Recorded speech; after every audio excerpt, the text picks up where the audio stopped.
Nalaboso ang 7 Chinese sa raid sa tinaguriang Mega Shabu Laboratory sa Kamiling, Tarlac. Itinuturing ang naturang laboratorio bilang pinakamalaking shabu lab na nadiskubre sa bansa. Aabot sa 2 bilyong piso ang halaga ng lahat ng nakumpiskang kemikal at equipment sa paggawa ng shabu. Makibalita tayo live kay Joyce Segi ng GMA Dagupan. Joyce. Maki Mark, highly sophisticated. Ganyan inilarawan ng mga otoridad itong nadiskubre nilang Mega Shabu Laboratory sa Kamiling, Tarlac. Sinalakay ng mga otoridad ang tinaguriang Mega Shabu Laboratory na ito sa Barangay Poblasyon, Kamiling, Tarlac kahapon.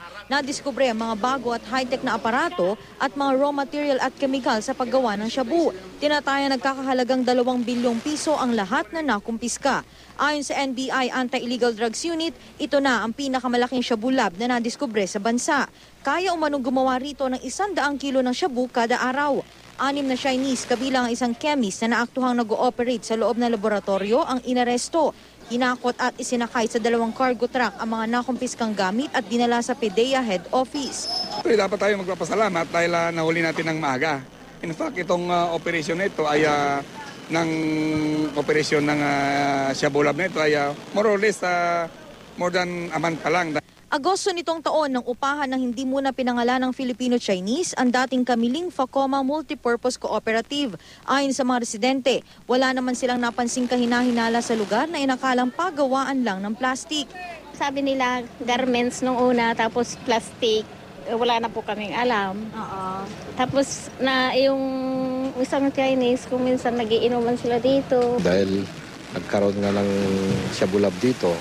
Pero alam naman niyo yung programa ko dito sa bayan ng Kamiling na malilit na shabu lang. Pinapatulad namin rito, inuhuli namin mga pusers, mga adik.